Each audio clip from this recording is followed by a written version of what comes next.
BBOR, Black Box Online Radio, coming to you from West Virginia at heart and from around the globe. And hello, Nedheads. Hello, Black Box Battalion.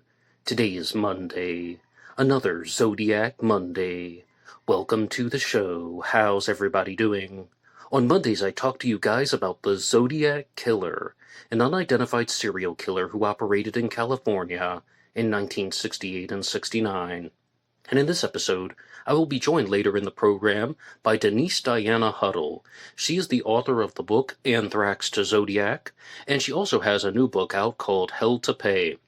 But first, I would like to talk to you guys about the fingerprint evidence in the Zodiac Killer mystery, the story of the secret Zodiac witnesses, and our Zodiac Monday movie of the week will be The Monster That Challenged the World. You guys know the drill. You can hit the like button if you want, subscribe if you haven't, and drop a comment down below if you have something to say about the Zodiac Killer. For larger things, you can send them to me at blackboxonlineradio@aol.com. And I am your host, Black Box Ned. Firstly, I would like to give a big shout out to Dion Walker, who runs a channel that is focused on the evidence in the Zodiac Killer mystery. And he released a new video talking about the Zodiac Killer's fingerprints. Dion Walker is a researcher from New Zealand. The name of his channel is spelled Dionwalker, Dion Walker.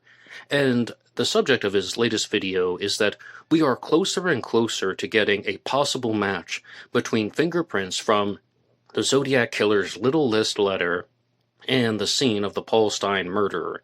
And this is groundbreaking. This is earth-shattering, because this would actually show that those fingerprints are most likely from the killer.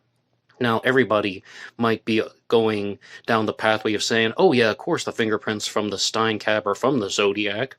Well, we do not know that with 100% certainty, and if we can know that with 100% certainty, then it's going to be much easier to identify the Zodiac Killer, or we would have hard definitive evidence that could have come from the killer. And in Dion Walker's latest video, he goes through the different types of fingerprints. He goes through the prints that are on file. This is what's written in the reports. These are the interpretations of the forensic evidence. He just shares everything.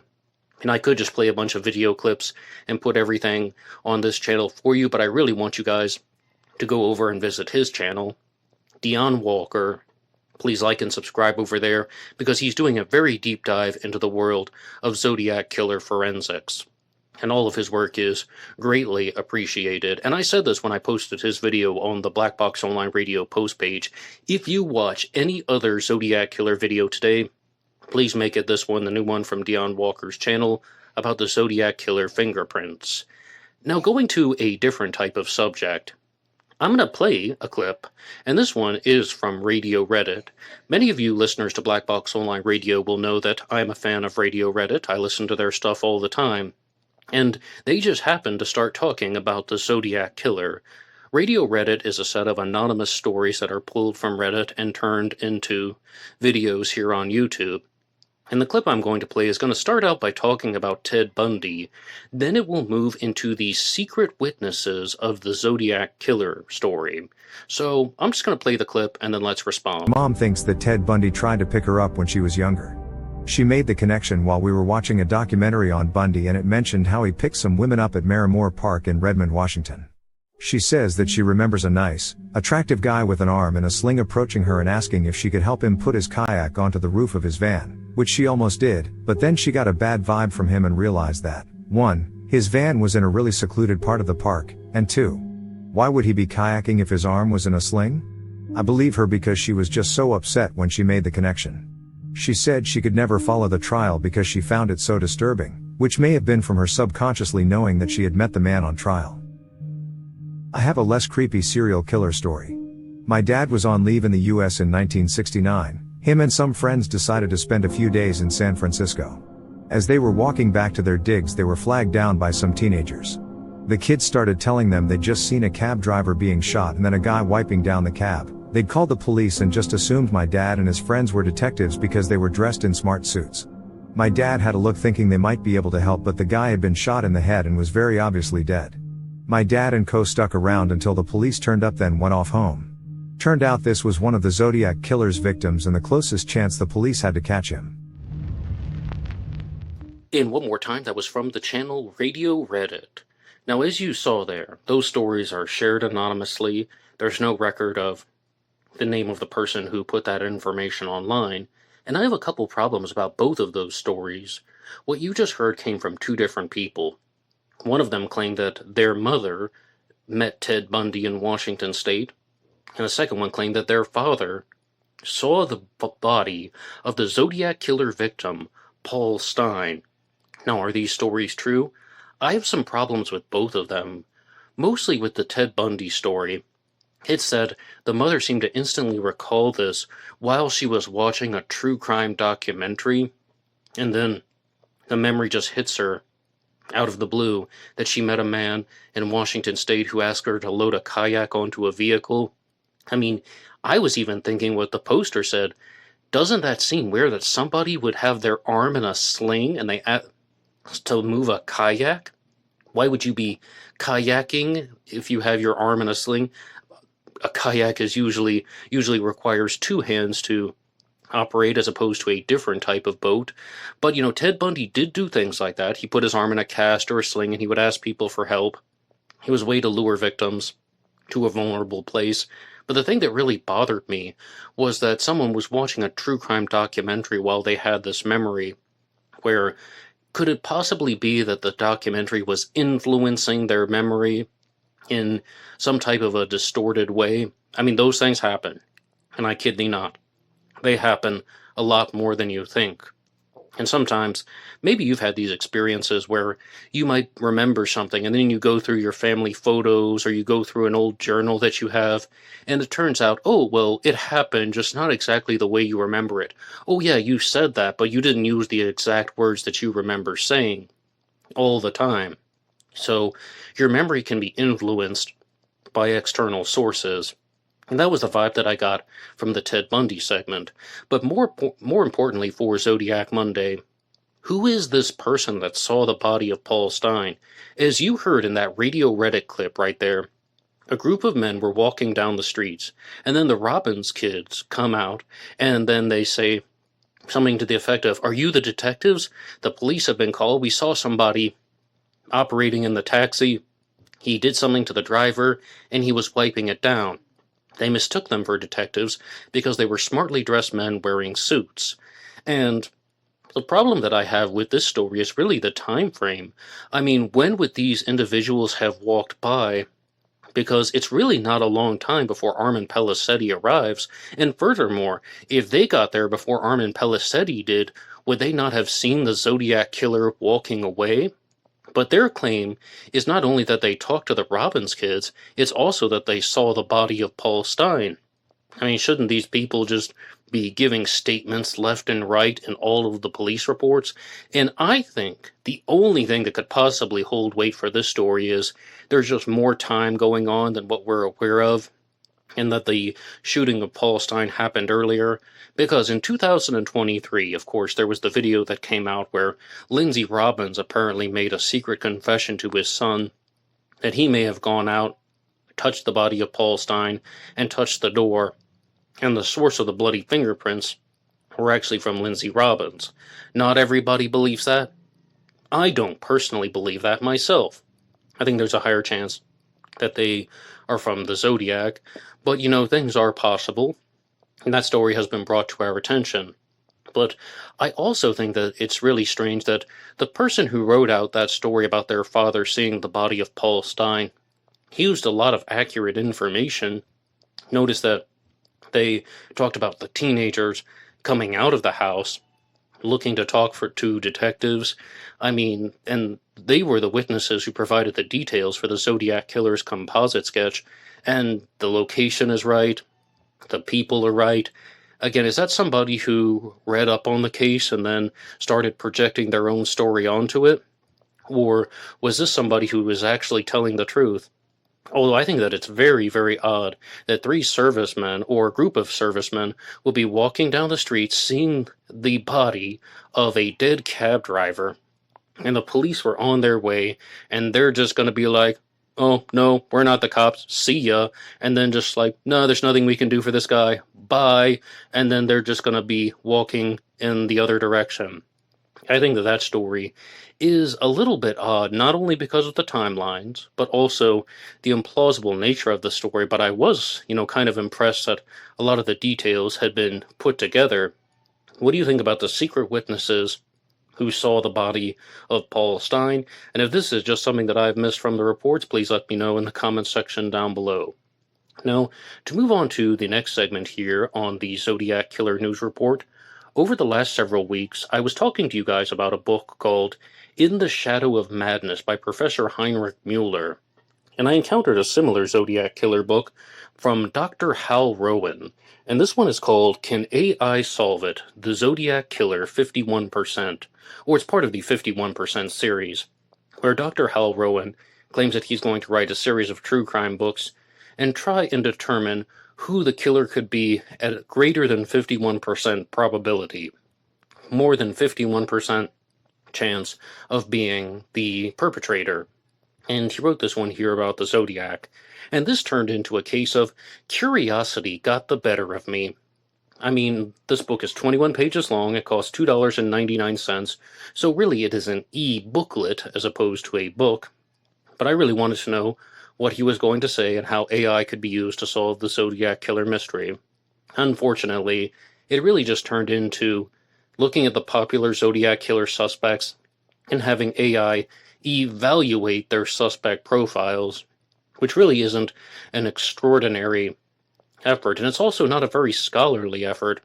So I was a little bit disappointed about that from somebody who calls himself Dr. Hal Rowan. I know nothing about this guy other than his name. And in terms of the methods that were used in this, again, this book is 21 pages long, and I'm going to be very honest with you. He lands on Arthur Lee Allen. He has some doubts about Arthur Lee Allen, but ultimately he says that AI has determined that Arthur Lee Allen is the most likely Zodiac Killer suspect, and he gives him a rating of higher than 51%. I could even share that with you at 63%. That's the highest rating. But because this is such a short book, I was completely surprised when he was talking about how Arthur Lee Allen may have had his handwriting eliminated. Arthur Lee Allen may have been eliminated by handwriting, but he could have disguised his handwriting, and he could have used his non-dominant hand. That sentence was shared at least 4 times in different portions of the book, and I'm like, this thing is 21 pages long. He's repeating himself 4 times. Arthur Lee Allen may have disguised his handwriting, and he may have used his non-dominant hand. And I'm just sitting back and thinking, okay, we get the point. This thing is 21 pages long. Just get to the meat and potatoes. But in all seriousness, I don't even know if that is exactly how handwriting analysts determine whether or not somebody was the author of a particular text. For example, I've heard several different things. One of them was that handwriting analysts aren't looking at whether or not you're disguising your handwriting. They look at other things, such as how much pressure somebody is putting on the page. For example, do they put a lot of pressure when they start the letters? Do they create tick marks when they are beginning to write a particular letter? And they can recognize these patterns. And I also heard on the show Crime Talk that handwriting analysis is so much more psychological than it is manual. It's not about what the person is doing with their hands, it's what they're thinking between their 2 ears. In short, it's about how the brain is functioning, and I think that both of those statements can go synonymously. And furthermore, this whole thing about Arthur Lee Allen could have disguised his handwriting, or maybe he used his non-dominant hand. I've even heard that Arthur Lee Allen gave handwriting samples with both hands, because he did indeed admit that he could write with both his left and right hand. And, this is not the most subjective evidence, or this is not the most objective evidence, rather. This stuff is very, very controversial, and this is not on par with somebody saying that, okay, we have the Zodiac Killer's fingerprints. What if we can actually identify a fingerprint from the Stine cab and one from a Zodiac letter, and that we have the killer's fingerprints? No. This stuff is very, very interpretive, it is subjective, and it's not even reliable. And I don't know why you need to say the same sentence 4 times in a 21-page book. But I told you guys that this thing from Dr. Hal Rowan is trying to look at the famous Zodiac Killer suspects. But one of the biggest reasons why another suspect falls in the ratings, well, I'll just tell you, that suspect is Richard Gaikowski. And Richard Gaikowski received a lower rating than Arthur Lee Allen for a very particular reason, is that he was 6 feet 2 inches tall, and that was perhaps too tall to be the Zodiac Killer. And I'm just sitting back and I'm reading this thing on my Kindle, and I'm like, what? That's not true. Richard Gaikowski wasn't 6 feet 2 inches tall. He was either 5'10" or 5'11", right? Well, I went over to Google and I pulled up his passport application, which anybody can view on ZodiacKiller.com, and yes, indeed, that lists him as 5'11". Other sources online also list Richard Gaikowski. It's 5 feet 11 inches tall. So you're having AI evaluate the information, but the AI is evaluating incorrect information. Therefore, you're saying that Richard Gaikowski has a lower chance of being the Zodiac Killer than Arthur Lee Allen for false reasons. And I found this book to be very, very disappointing. And, it's $2.99. I'm just going to start saying that I want my $2.99 back. I want my $2. I want my $2. I've said that once and I'll say it again here on this channel. But in terms of the concept, I actually think that it's a really interesting concept for somebody to do as a true crime sleuth or a true crime writer, this 51% series. Try and determine who the killer could be with a greater than 51% chance.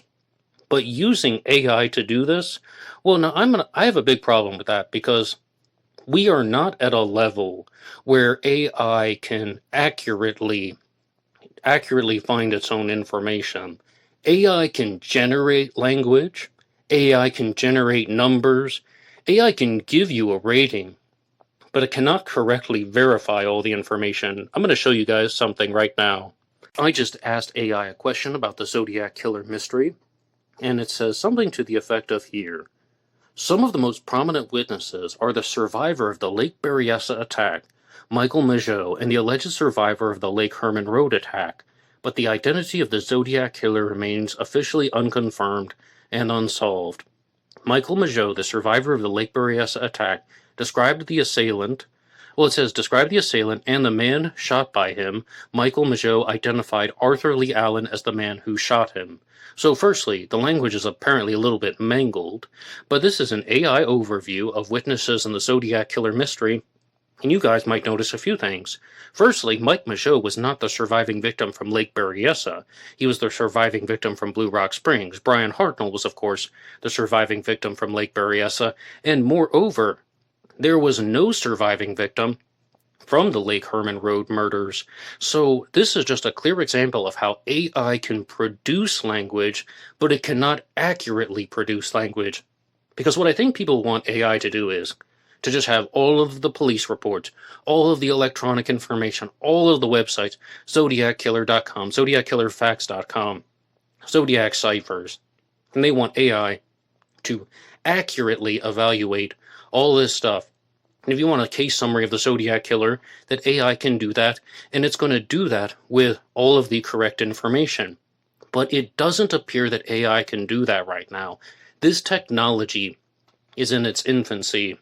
And some of you might remember on a previous Zodiac Killer news report when I was talking about that statement from Neil deGrasse Tyson about how there is going to be a shift over the next 3 years about how the internet is just going to lose credibility.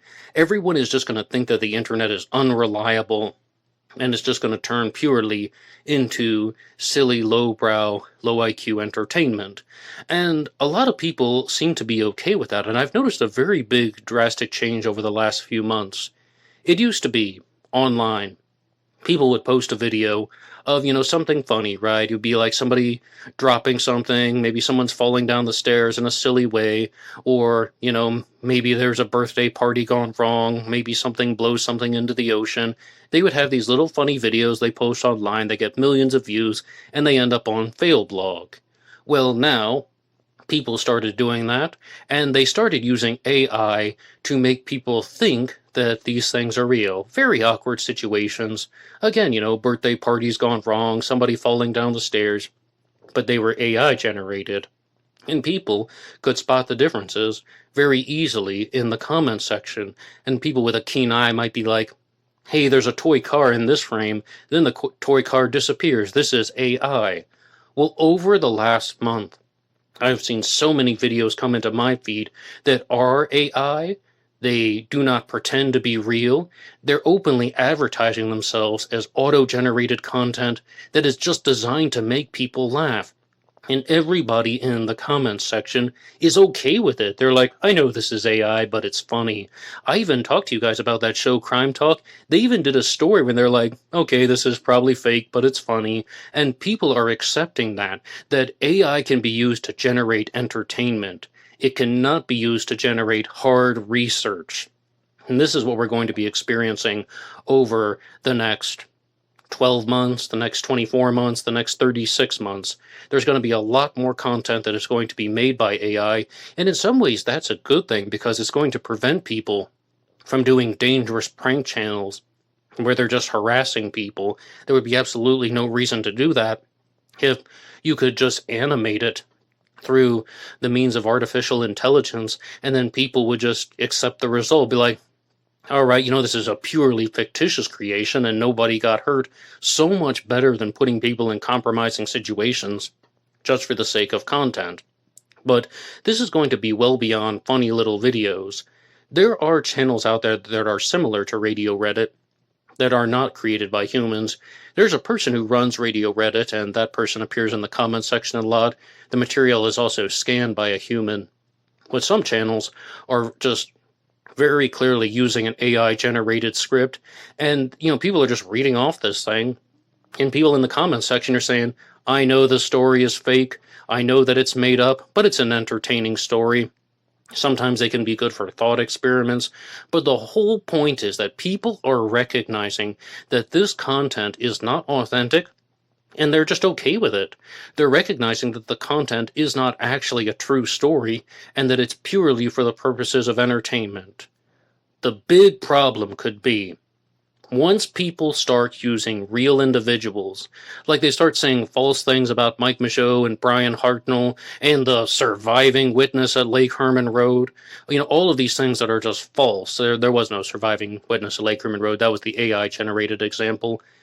I think that it is purely inappropriate to make up stories or share false stories about real people, and just using them for content. If anybody were to write some type of fake story about Mike Michaud or fake story about Brian Hartnell using AI, that would be absolutely unethical, immoral, and just flat out fraudulent. That's just blatant fraudulent behavior. But the whole point that I've been talking to you guys about is a lot of people are just recognizing that AI can be used for entertainment, and people don't even care that it's fake. It's almost like pro wrestling. There'll be little AI marks in the corner, and people are fine with that. But if anybody were to tell blatant lies about somebody online just for content, that would not be acceptable. What do you think about the ongoing wars with artificial intelligence? Please let me know in the comments section down below. And furthermore, I would like to move on to a follow-up that I was talking to you guys about on a recent Zodiac Monday. And somebody in one of the groups was posting the parallelograms. I shared one image, and they're saying, hey, I found this secret pattern in the Zodiac Killer's 340 cipher. And the person who was posting that also shared some additional images, and ultimately they were banned from the Zodiac Killer library. That's a Facebook group for spamming. But their whole claim, they revealed, was that the Zodiac Killer was using sacred geometry as an underlying layer of the 340 cipher and perhaps other Zodiac Killer communications. Sacred geometry. And I criticized the parallelograms heavily in a previous episode, so to focus on this new one, someone has drawn out an image here using what are called the arrows, the carrots, some people might call that a circumflex. And they created a shape that is a little bit more impressive. At the same time, though, I'm like, wait, no, it's not.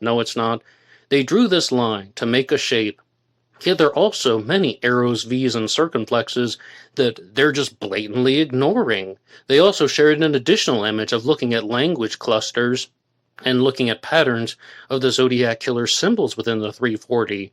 And I had the same response. I'm like, all right, well, that's a little bit better. At least you found no, you didn't.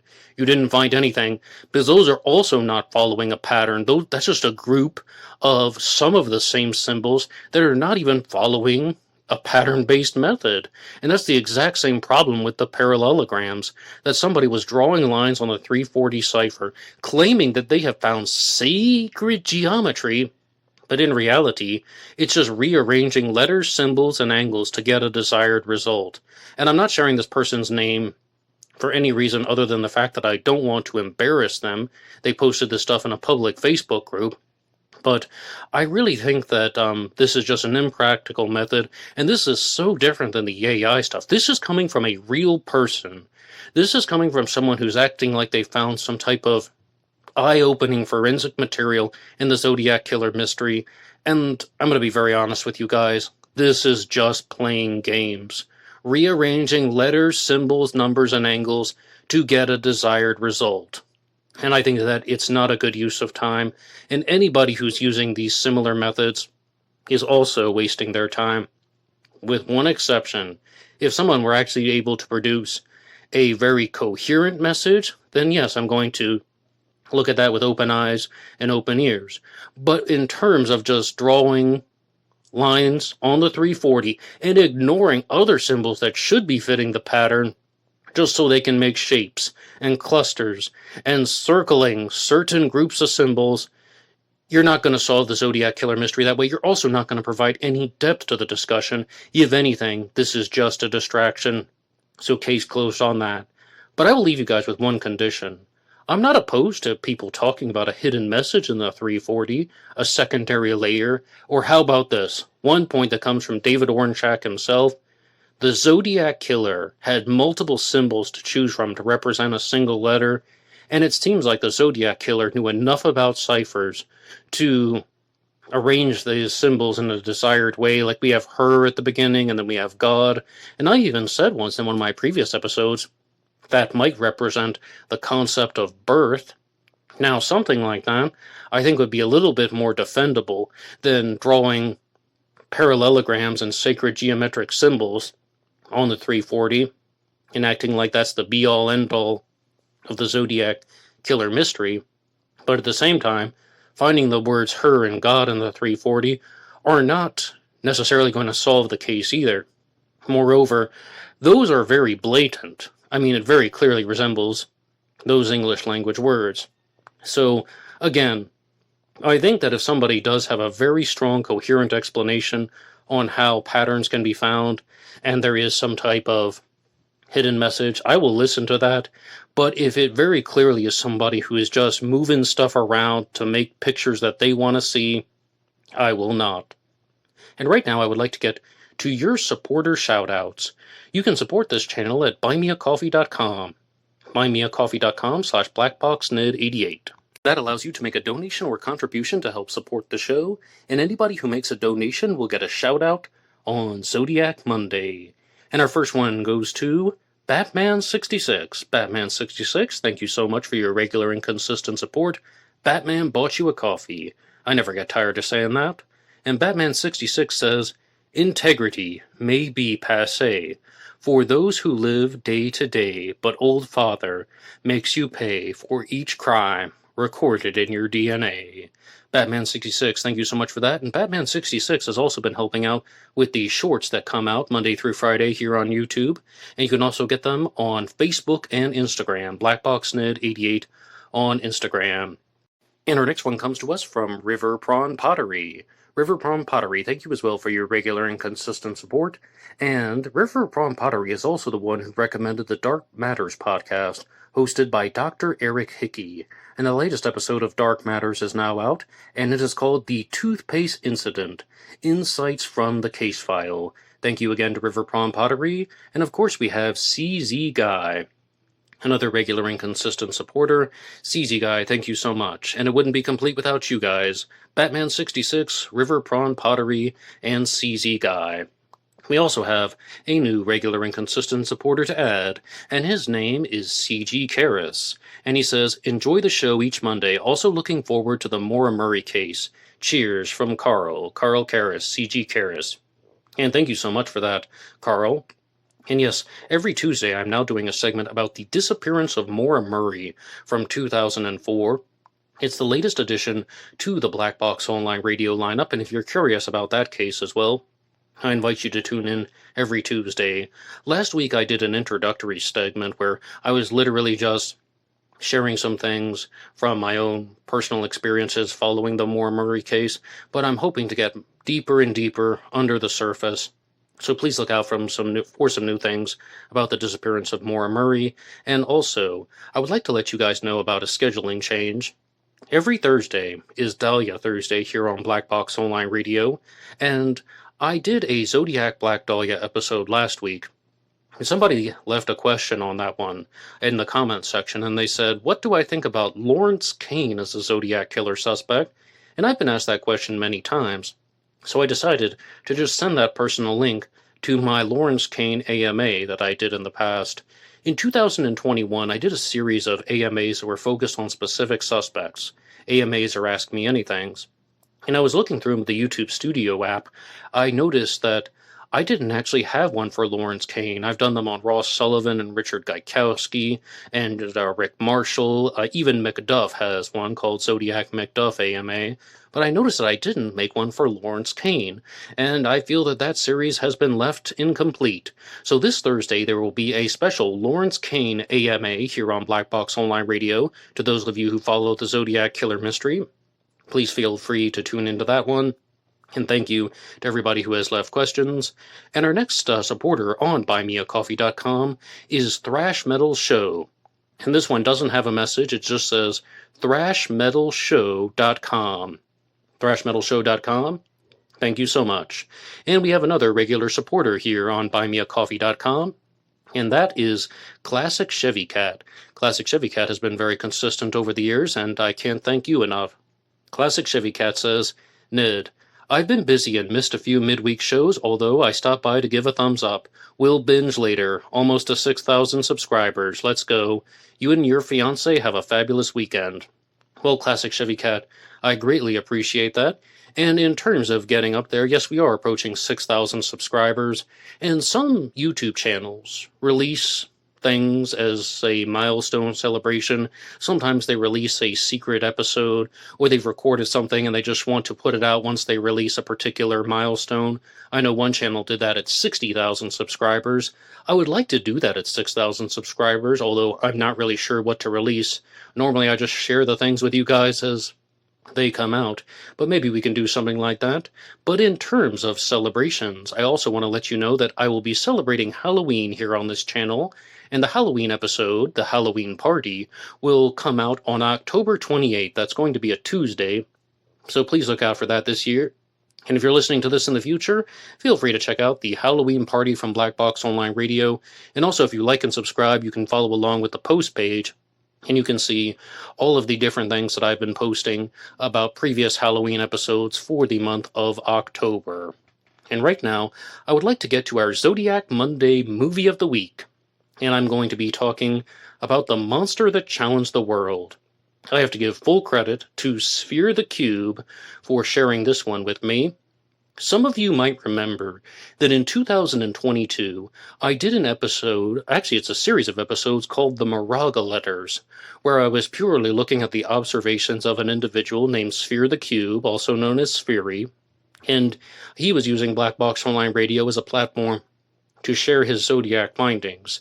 Sphery has a suspect named Robert Volvins, and he has also made numerous observations about the case, particularly looking at similarities between handwriting, among some of the others would be linguistic structures, and he had a very particular stance, and that is that the Zodiac Killer's Lake Berryessa stabbing could have been inspired by the movie The Monster That Challenged the World.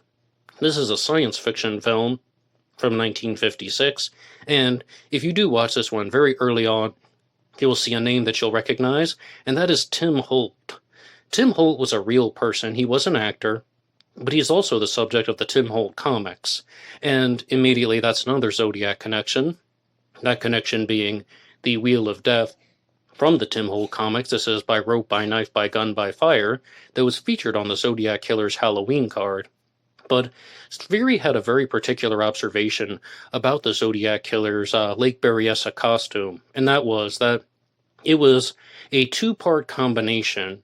One part was from westerns, that would be the lower half of the costume, and then the upper half of the costume was inspired by science fiction, particularly a movie called The Monster That Challenged the World. And the Western examples would be the Zodiac's carrying the gun, the knife, the pre-cut lengths of rope, and the upper half of the costume would be things such as the hood and the lenses on the eyes. And that is one of the first things that I noticed when I was watching this movie, The Monster That Challenged the World. The eyes are very similar to the lenses that are on the Zodiac Killer's costume, because they're both done in full frontal ways, and they are done in a way where the focus is directed at the target in somewhat of a similar fashion. If you do watch this movie, you might think about some things involving the gaze and the stare of the characters. So I confess I do see that there. But I was watching this with my fiance, and I made a comment about how, wait a second, is this monster really challenging the world? And she made the insightful statement that, well, it seems like the monster is a challenge for the world. And I'm like, I love it. It's brilliant. And that does tie into a lot of what Spheri has said about the Zodiac Killer in the past, because Spheri did so much more than propose a suspect named Robert Volvins. What he did was, he said that the Zodiac Killer is making a mockery of civilization, whether it's language, education, belief systems, religion. He's just mocking all of it. He's mocking language and education with the misspellings in his words. He's mocking religion by saying that he has his own spiritual practice, and he's going to have slaves in paradise when he's born. And he could even be mocking cinema if he did take inspiration from this film, The Monster That Challenged the World. And it is a very, very engaging sci-fi film. It's maybe not the most life-changing movie. It has that 1950s overacting, but there's some good jump scare sequences. And overall, though, I would be curious what other people think. One more time, the movie is called The Monster That Challenged the World, featuring Tim Holt. And that will be all for me in this segment. Right now, I would like to welcome Denise Diana Huddle to the program. She is the author of Anthrax to Zodiac, as well as Hell to Pay. Denise Diana Huddle. She is the author of the book Anthrax to Zodiac, and she's going to be also talking to us about her new book, Hell to Pay. Denise, are you with us? I am. Thanks for having me. And you're welcome. Now, the subtitle of your book, Anthrax to Zodiac, lists you as a snarky PI, a snarky private investigator. So would you like to tell us about your background? Sure. I was first a petroleum landman. I have a geology degree from the University of Texas at Austin, and when I graduated, I went to work in our family business as a petroleum landman. I bought and sold oil and gas leases and negotiated those terms, and I checked and examined land titles. And I did that for 13 years. But an important part of that job is making sure that you can locate the people that you need to take the oil and gas leases from. And I became very proficient at that. And by the end of that 13 years, pretty much all I was doing was locating landowners for my colleagues. So I went and got a private investigator's license, and in Texas I qualified for that because of my years of experience as a petroleum landman. That's one of the exempt professions, and if you've had continuous experience in one of the exempt professions, you qualify for the PI license. And I got that license in 1995, and I spent the majority of my investigative career locating missing heirs and mineral owners for oil companies.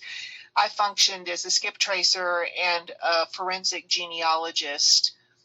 I also offered general investigative services, locating witnesses, providing litigation support, analyzing evidence, that sort of thing. But the thrust of my practice was the forensic genealogy and the location of missing heirs and mineral owners. But in short, my entire career was spent doing some kind of archival research. And you chose to write a book called Anthrax to Zodiac, which covers many different subjects. Some of the other subjects are D.B. Cooper and the Black Dahlia. But what made you choose to include the Zodiac Killer in your true crime book?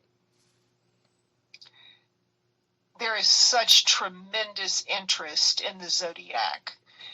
The number of major motion pictures, the amount of money that's been spent, the number of books that have been written, the public interest in the crime is so remarkable that I didn't think I could exclude it from the list. Plus, I found it tremendously interesting myself. And what was your first impression of the Zodiac Killer mystery? It seems to me that if that had happened here now, with the forensic techniques that exist and the law enforcement techniques and the ability of law enforcement agencies to communicate information at lightning speeds over the internet, I think that the crime would have been solved. It was the dearth of forensic ability that I think allowed the crimes to go unsolved. And when I was reading your book, Anthrax to Zodiac, one of the things that really caught my eye was you had a section in your Zodiac section, we could call it a subsection of the Zodiac section, that talks about weather symbols. And you put forward a hypothesis that maybe the Zodiac Killer was choosing and using certain symbols because he was borrowing them from perhaps even meteorology, but also weather stations. And would you like to talk about that? Sure. I think that we have a very hard time as human beings escaping our essential selves. I know that I was raised in the oil field, and as such, I had certain attitudes about risk and return and how one worked and how one attended to matters of risk and money that I didn't realize were different from the rest of the world until I grew up and got out into society and saw that other people didn't all think the way that the community I grew up in did. And so I think we have a very, very hard time escaping our essential selves. And when you think about the effort that went into the codes, this man created a code that the NSA couldn't break.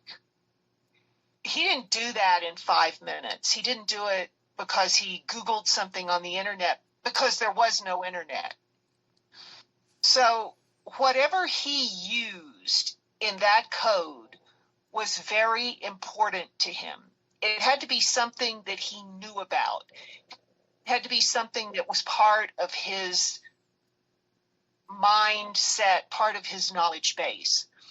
And so when I started looking at symbol sets, of course, I have a geology degree, so I'm very familiar with oil and gas mapping symbols. And it was very clear to me, or at least I don't know that it was clear, but my very strong impression was that the symbols that were used in the ciphers were map symbols. That's what they looked like to me. And I started looking for sets of symbols that included the symbols or something like the symbols that he had used. And if you look at the Avery envelope, that is clearly, in my opinion, a series of meteorological symbols. And if you go into the chart that I provided in my book, and I've also left it for you to post to your listeners if you wish, there are components of the other symbols that are present on the weather mapping chart. There was something called the station model. There still is. And what this means is that at a particular weather station, at any given point in time, in order to describe the weather at that location, there are many different axes on which the description has to take place. the wind speed, the wind direction, the temperature, the dew point, the pressure, the precipitation, the type of precipitation, the degree of precipitation, the cloud cover.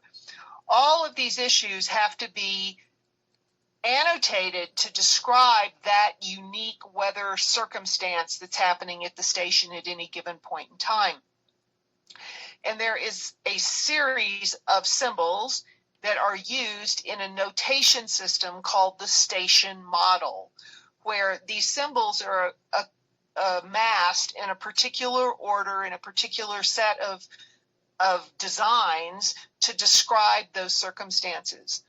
And I think, in my opinion, it is likely that the individual who created the ciphers that were sent to the media and law enforcement, that those ciphers were written by someone who had experience with the station model.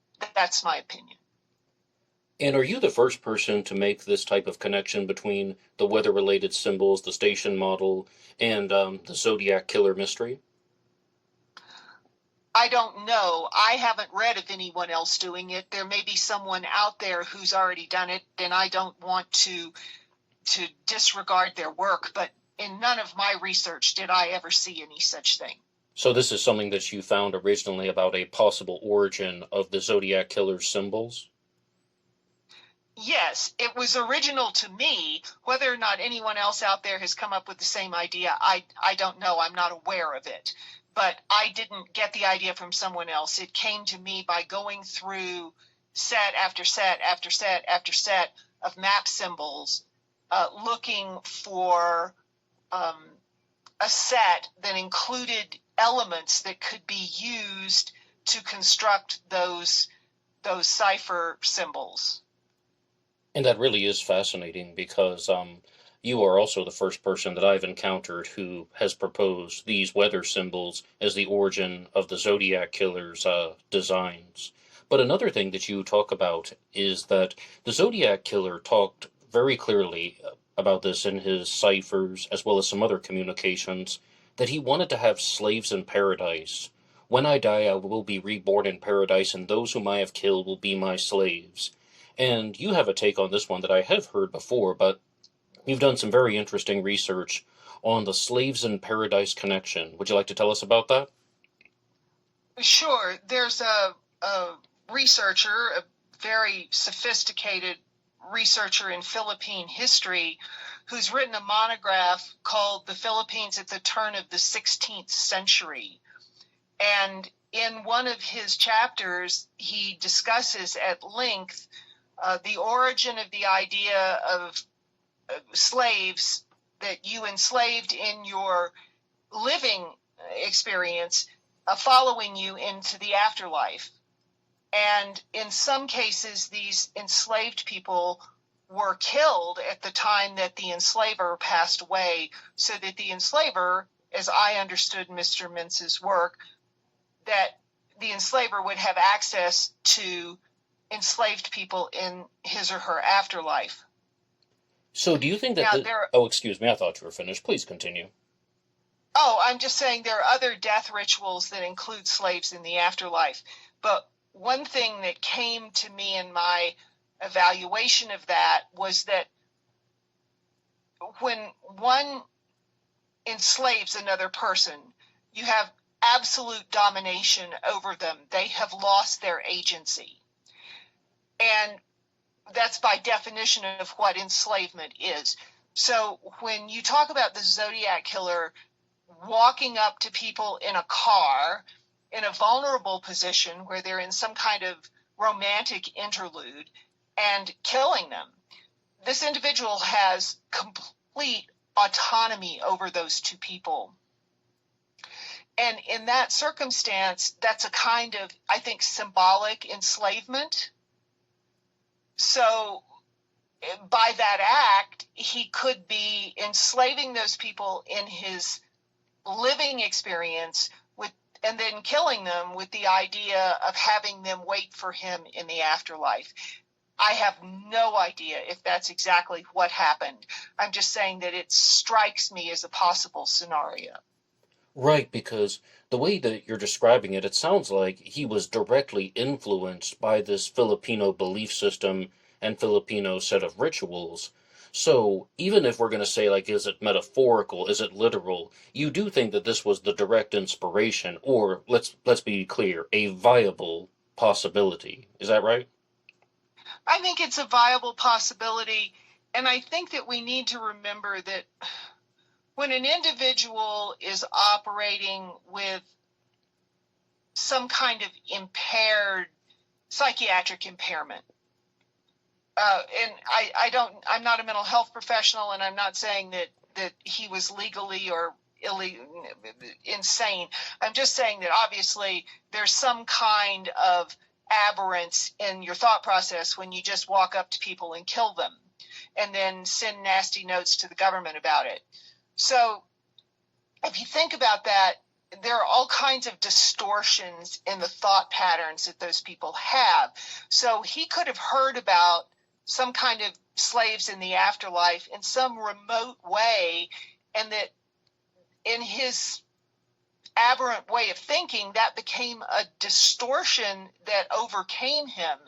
I don't think that he had to be a Filipino history scholar, or I don't think he had to have taken a class from Dr. or Mr. Mintz, but I think that somehow he had to have heard about this in some way that eventually became a massive distortion for him. Right, because you've also talked about another very reasonable possibility that's outside of going to history class, and that is that he was stationed in the military in the Pacific, and he could have ended up in the Philippines in a number of ways through a number of branches of the military. But do you think that that would be a more likely option? I think that this was 1968, and I was alive then. I lived in San Antonio, Texas, which was Military City, USA. The Vietnam War featured very prominently in our everyday lives. And everybody knew someone who was on their way to Vietnam. And a lot of the people who were on their way to Vietnam had passed through the Philippines, either en route there or en route home. So I think statistically, it's not unlikely to think that this individual could have had military experience, because he was, by all descriptions, not an old man. So that was the year of the draft. That was the age of the draft. So a lot of young men, most young men, were having some kind of interaction with the military, they were either dodging the draft, they were waiting to be drafted, they had been drafted, or they were coming back. So I don't think it's unreasonable to suspect that this individual had some kind of military experience, and that could have possibly taken him to the Philippines, where he could have had interaction with local Philippine citizens who could have told him about this. I mean, that's a lot of could haves, and that's a long chain, but I think it's possible. And you said previously that this belief system was specifically from Mindanao in the Philippines, correct? If I recall and understand the article properly, I don't want to misquote Mr. Mintz, Dr. Mintz, but that's my understanding, is that the origins of this belief system were from the island of Mindanao. And I think you should probably correct me on this, but there are hundreds of islands in the Philippine archipelago. Yes, of course. They all speak different languages, and they have completely different cultures. And we tend to have this idea that the Philippine Islands are like Hawaii, that there are 2 or 3 or 4 islands. And that's not the case. And just because you've been somewhere with the military in the Philippines doesn't mean you've had any connection with the island of Mindanao or with anyone who knows anything about the island of Mindanao. I'm just saying that it's a possibility. Yes, but it's fascinating all the same, because it seems like it's expressing an idea that is very, very closely related to what the Zodiac Killer was expressing in his letters. I mean, you mentioned the Paul Avery envelope, and that contained the Halloween card, which very clearly says slaves in paradise. Zodiac also used it in the 408 cipher, and he also talked about it in the 340 cipher. I mean, countless times he referred to his victims as his slaves. So it really is some interesting stuff to explore and try to find the origin of the Zodiac's, well, verbiage, for lack of a better term. But when I was reading your book, Anthrax to Zodiac, I also found that you talked about the suspects. And there are two main suspects that you discussed in your book, Anthrax to Zodiac. One of them is Arthur Lee Allen, and the other is Lawrence Kane. And which one would you like to talk to us about first? Well, in the book, we talk about Arthur Lee Allen first, so we can discuss him. All right, let's go. What do you think about Arthur Lee Allen as a Zodiac Killer suspect? I just love Arthur Lee Allen as a suspect. I love him all the way up to the point where his fingerprints didn't match the bloody print on the outside of the taxi. Can I just say something? I don't mean to interrupt you too much. It's just I am so glad you said as a suspect. You're like, I just love Arthur Lee Allen. I was like, where's this going? As a suspect. I don't know. That just caught me off guard for some reason. He was a creepy dude. Yes, he was a creepy dude. He was a creepy little guy with his trailer full of animals and formaldehyde, and I thought his alibi was really weak. And he had the Zodiac symbol watch, and he loved the Dangerous Game short story, and he told his pal, or allegedly told his pal, that he wanted to write a book about someone who killed couples and then taunted the media with letters. So I thought that he was hitting on all eight in terms of a possible suspect. I am suspicious, and of course, I say this 1,000 times because I don't want anybody to get the wrong idea. I'm an archival researcher. My kind of research is about finding and interpreting material that other people have created.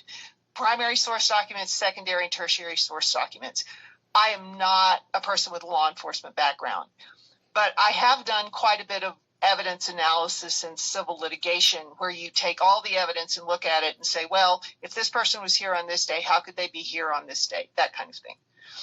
And one thing that I understand is that the law enforcement authorities eliminated Arthur Lee Allen based on DNA match to the saliva on the back of the stamps that were applied to the letters that contained the ciphers and the other correspondence. My comment about that is we don't know who licked those stamps. I mean, even if we assume that the Zodiac wrote all those letters, which I think people do, I mean, the general consensus is that at least the letters that are discussed in my book, that those were written by the Zodiac or composed by the Zodiac.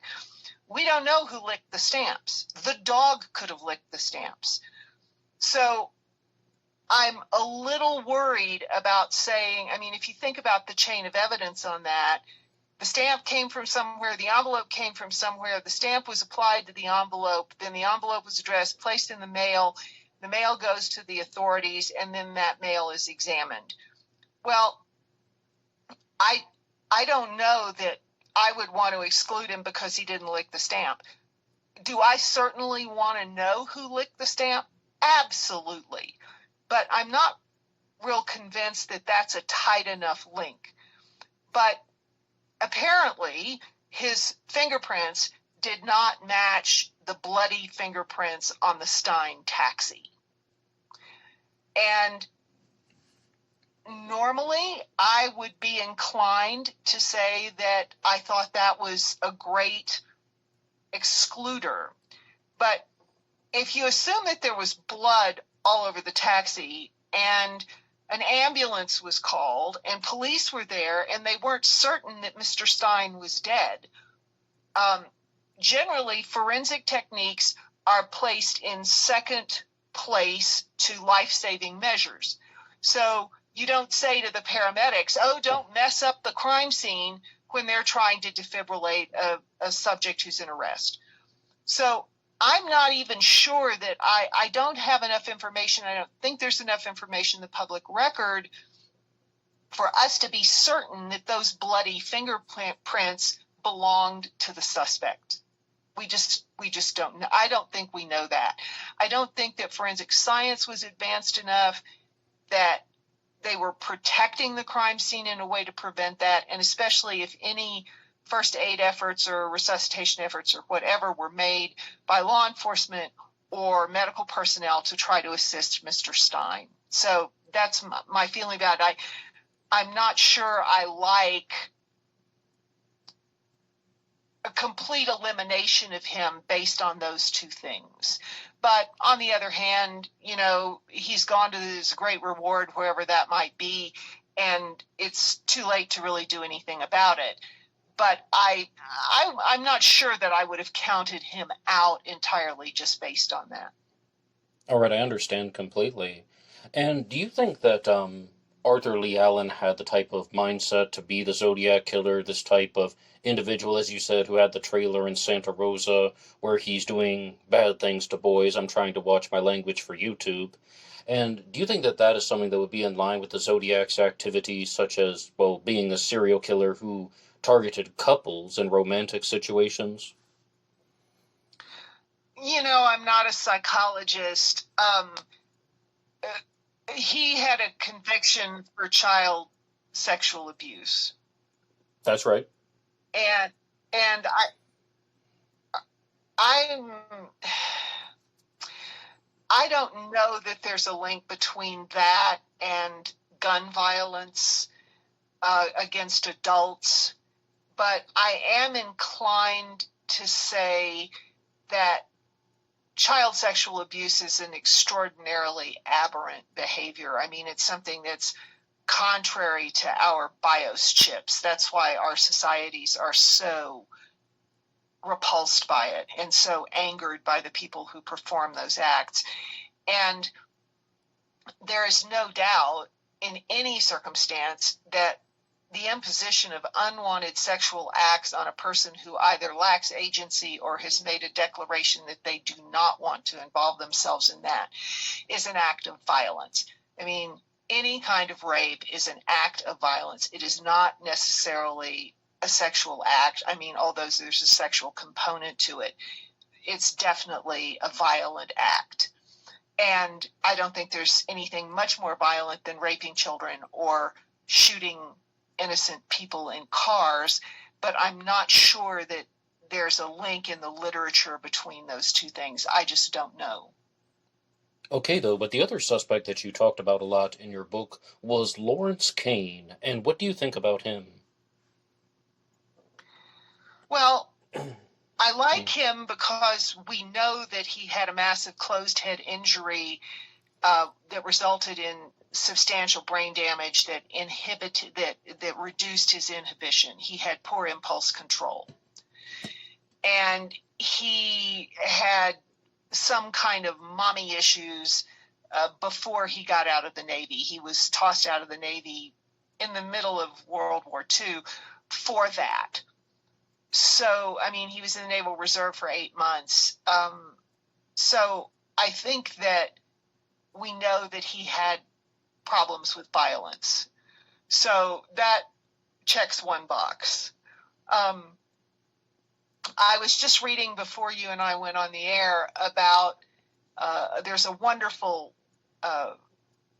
site out there, lawrencekane.com, where these people have done a tremendous, I don't know who hosts the site, but they've done a tremendous amount of research and obtained his military records from the Defense Personnel Archives in St. Louis. And he scored very, very high on, or had very high scores, excuse my grammar, had very high scores on technical exams qualifying for very selective science and engineering programs in the Navy. He never made it that far because he was put in a psych hospital and then sent home. But he had these high scores for intellect, for science and math. And if you look at all the things about the Zodiac that we know, we have this discussion of the different units that are used to measure the degrees and angles in the map where he described placing the bomb. I have a geology degree from a major university. I had to go look that up. He used ciphers. He designed codes that the NSA can't break.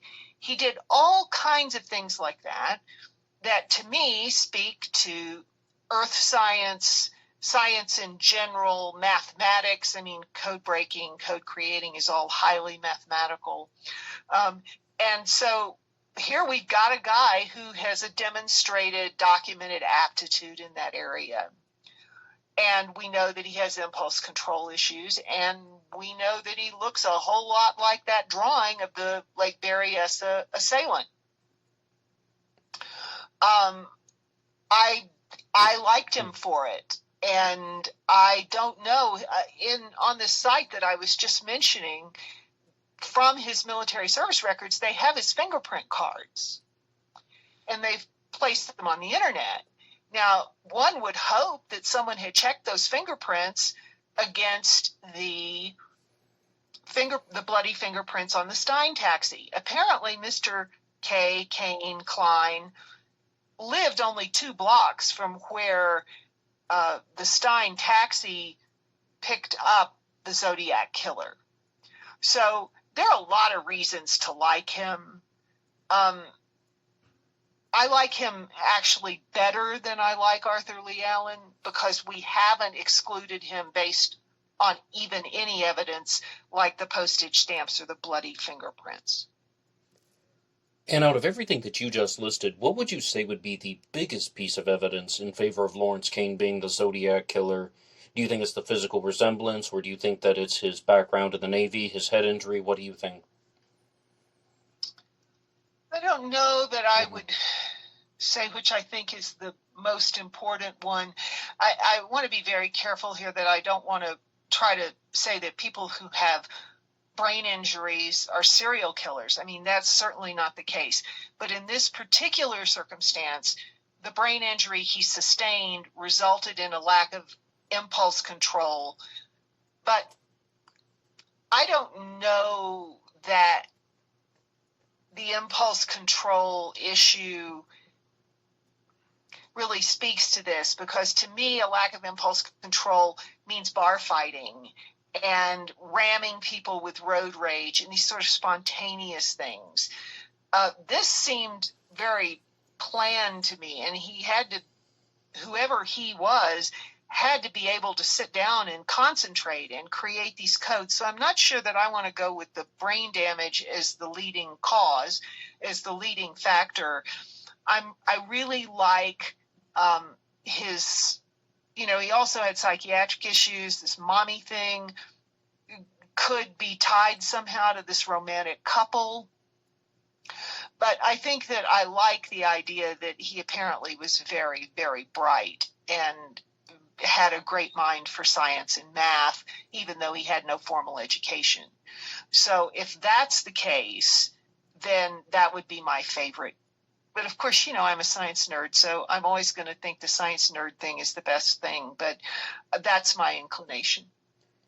Now, you said you thought that Lawrence Kane resembled the Lake Berryessa voyeur sketch with the dark black hair, and I, of course, agree with that. Do you think he resembles the Presidio Heights sketch, which is more famous, the one with the short hair and the glasses? I do not. Neither do I. That individual's face is the reason I believe that we tend to attach his photograph to the Lake Berryessa attacker is the face shape. It's this wide sort of square face.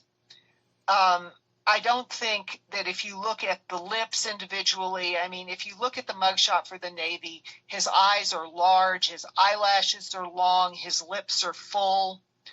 And the Lake Berryessa attacker's lips are sort of narrow, and his eyes are not particularly large as that mugshot's image at least evokes that response in me. But I think the image of the guy who was walking along with the Stine taxi doesn't look anything like him. And I think it's the face shape that's taking that away. But I would remind us in this conversation that those sketches were made by artists who were taking instruction from people. In the case of the Lake Berryessa, this was a man who had been shot by the perpetrator. That me? image, as far as I know, was created based on information from the surviving male.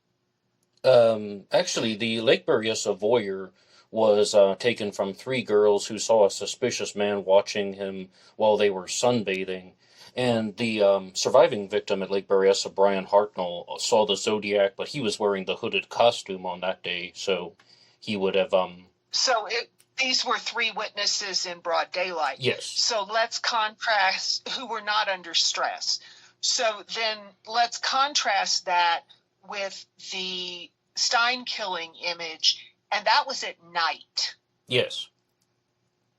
And so the visibility, I mean, we don't know exactly where the witnesses viewed this person. I don't know. Do you know who provided the information for the Stine killing Absolutely. drawing? Was it the police officers?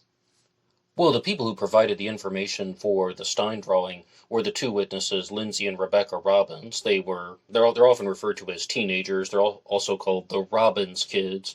And Lindsay and Rebecca Robbins sold a Zodiac from their home, which was, I mean, sometime, I don't want to misstate it, I want to say 50 feet away from where the Zodiac was wiping down Paul Stine's taxi.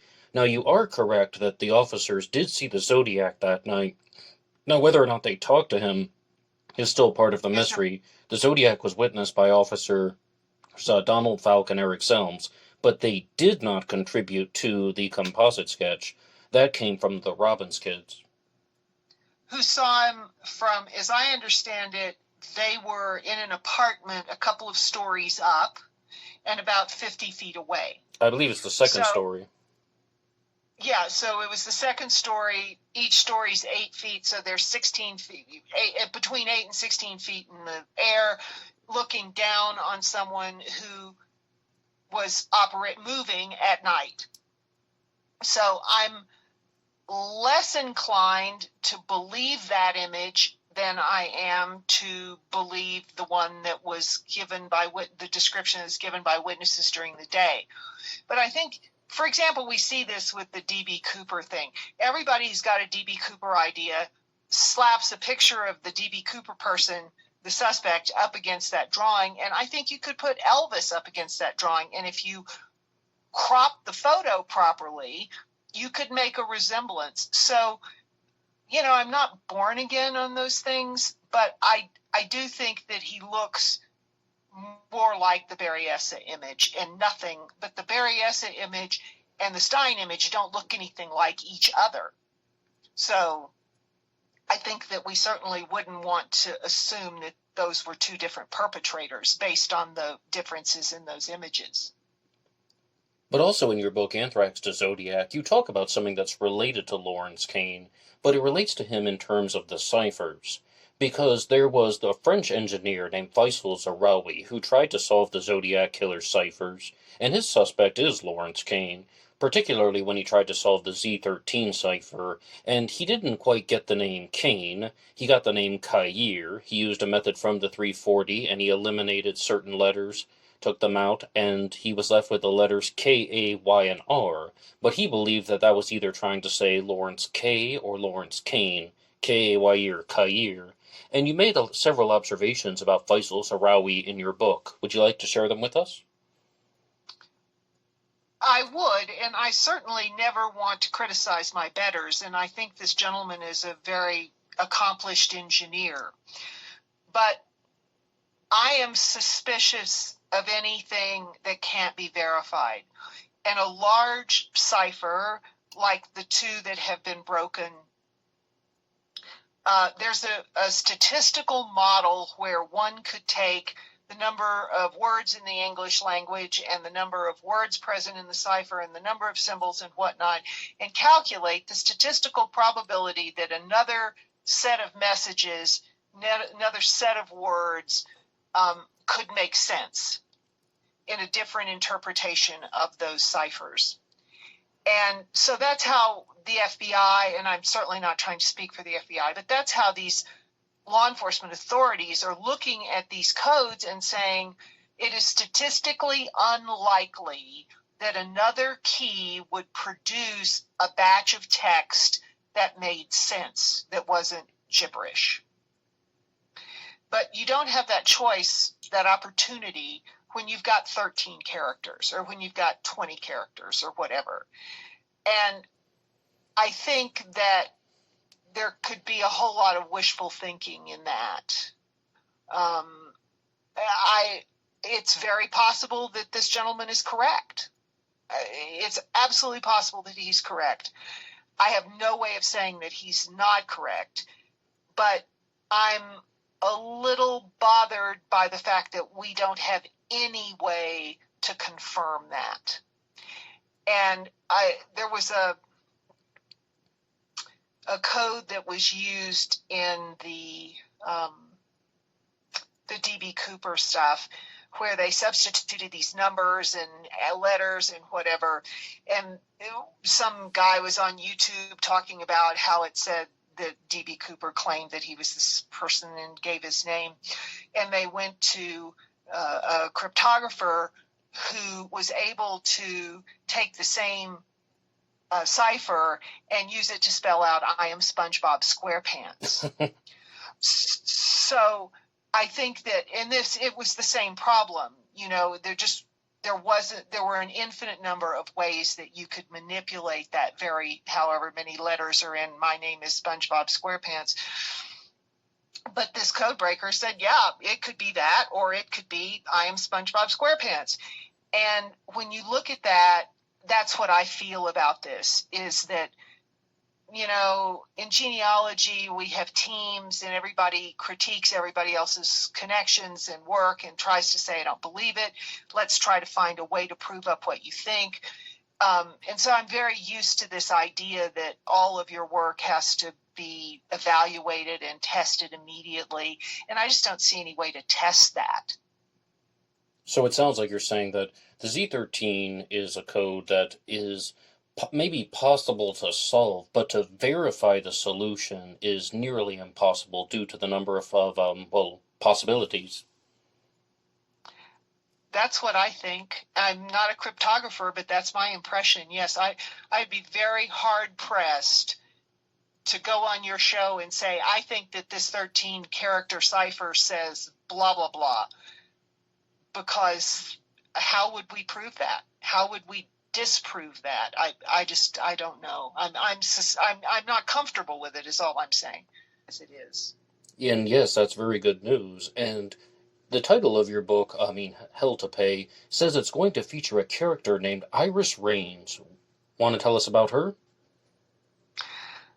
I like to say that Iris Raines is the younger, hipper, more daring and exciting version of me. I spent my entire life in libraries and courthouses and archives looking at hundreds of year-old documents. And I loved my job. I did. I loved it. And my partner and I joked that before the internet, we had cranked enough microfilm to circumnavigate the globe. But my work was very sedate. And I had a lot of fun. I loved my work. But Iris is in shoot 'em ups. You know, she's out, you know, kicking the bad guy's ass, and she's figuring out things, and she's daring and fun and young and everything. So I love Iris. Iris is my Walter Mitty alter ego, you know, the exciting me that was locked in a library forever. And I loved it in the library, don't get me wrong, but Iris is thrilling and daring and exciting, you know, and she's not, I mean, she's a genealogist and she's a private investigator and she does land title research because I had to pick something I knew how to write about. But she has a very daring life that I never had. So she's my Walter Mitty. Yes, talking about the secret life of Walter Mitty, right? And yes. When you are creating fictitious stories, like what exactly is your process? do you do the type of go with the flow type of creative writing, or are you somebody who likes to plan things out more? Oh, I plot. I plot for months before I ever write. I would say I spend 3 times more time plotting than I do writing. I can write 100,000 words in 5 or 6 weeks.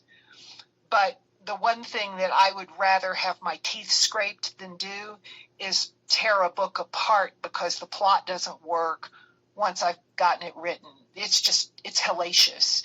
And so I have a very, very dear mentor who has helped me so much. She's the best-selling author, Mariah Stone, who writes Regency romance. And Mariah's a rock star, and I'm thrilled to have met her and known her. She's always there to lend advice. But in the beginning, Mariah told me, you need to plot. You've got to plot. And we share an editor. And we use the same editor, in other words. And she said, you need to get your story done, get that edited, get your chapter outline edited, get your chapters fleshed out, and get that edited before you ever start writing, because I was bemoaning having to tear this book apart. And she said, oh, don't do that to yourself. Do not do that. And I was just starting out, and that was such good advice. And now, I spend probably 50 to 60% of my editorial budget is spent before I ever write. So, and certainly 75% of my time is spent before I write. So I'm definitely a plotter. I am not a pantser. And you mean that you're not doing like the whole just kind of go with the flow, see where the story takes you? Absolutely not. But of course, I was an archival researcher where you look up one document and you read that document and you go to the next document and you read that document and you move right down that chain. Everything I did was in a chain. So I'm very prone to that kind of mindset. So I would have made a terrible, terrible go with the flow writer. And for the listeners of Black Box Online Radio, what can they expect in your new novel, Hell to Pay? Hell to Pay, of course, we say there'll be hell to pay. That's about revenge. And that's the theme of the book. I don't want to give away a spoiler, but the theme is about revenge. That's why I called it Hell to Pay. And in the book, the protagonist, Iris Rain's family, are lawyers, and their law office explodes. And it turns out they are part owners in the building where the law offices are located. And it turns out that the general contractor who was doing the work when the explosion took place did not have liability insurance for the building. So the net result is that Iris's family is facing financial ruin because 2 people are killed in the fire, and they're going to be held liable for the damages associated with those deaths. So that's the lock. That's what happens in the very beginning of the book. And the rest of the book is Iris trying to figure out why the building exploded and who was behind it. And I had a lot of experience in investigation in my investigative practice where I supported construction-related litigation because of my real estate background. And so this is all coming out of my construction investigation background, and the building that explodes and is actually pictured on the front of the book on fire. That building is the building where my father moved his oil company in 1961 and where I still maintain an office. So our family has been in that office building since 1961. And so it's very personal to me. The building that explodes, the law office is on the 4th floor, which is where my office is. So that was my story, is that this is the culmination of my construction-related research, the building where I grew up. My father took me to work with him there. I learned to walk there and talk there and whatever. So that's a place that's dear to me, and that's a background that I had something. I try to write about something that I know something about. So construction litigation, I spent a lot of time around that. So that's why I chose that. Right, sounds like a lot of personal experiences get worked into the stories. But as I have heard, you also have a book in the works about Jack the Ripper, correct? I do. It'll be called A Tale of Two Rippers, and it's a two-part book. The first part deals with the Annihilator murders that are generally considered to be the first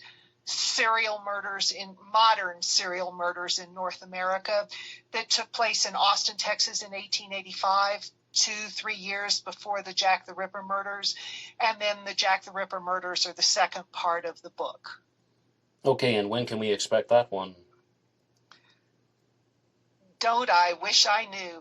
The Jack the Ripper part is finished. I thought that I had the Annihilator murders finished, and then I found another connection, and when I started researching that, I fell down a giant archival research rabbit hole that I haven't dug myself out of yet, but hopefully in the next 2 to 3 months. All right, well, you have to keep us posted here on Black Box Online Radio. But right now, Denise, I would like to give you the floor and ask, do you have any final send-off for the listeners of Black Box Online Radio? Anything else you'd like to say about your books? Anything about the Zodiac Killer mystery or some of the other cases that you talk about in your book, such as the Black Dahlia? We even briefly mentioned D.B. Cooper. So I'm going to give you the floor and just say the microphone is yours. Well, that's very kind of you. And first of all, I'd like to thank you for having me today.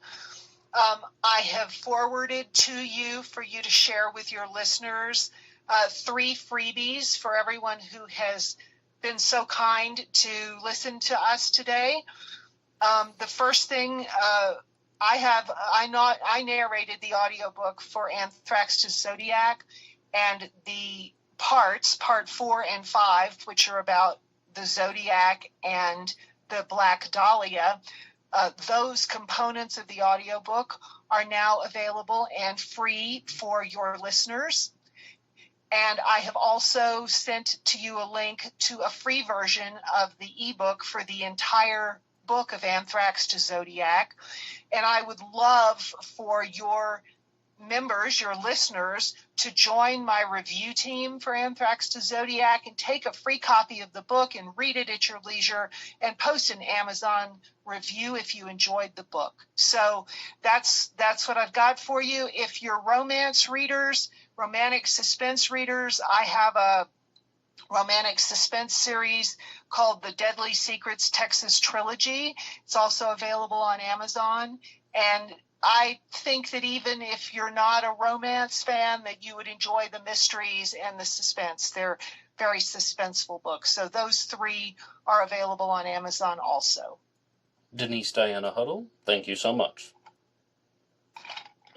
Thank you for having me. It's been a ton of fun.